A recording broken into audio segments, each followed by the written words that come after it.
No, I don't have a speech on that. No, I don't know about that. I'm like, yeah.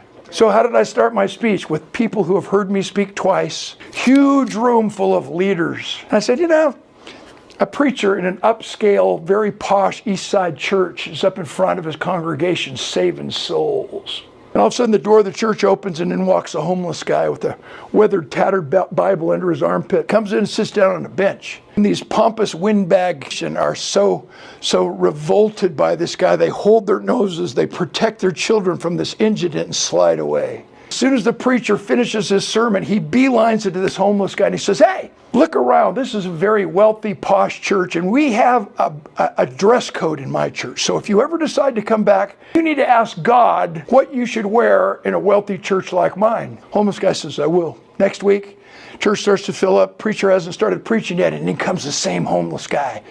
Same dirty, worn out, tattered, smelly clothes, same worn out Bible under his armpit. He sits down on a bench, and now the same old pompous windbag parishioners slide away, protect their children from this smelly guy.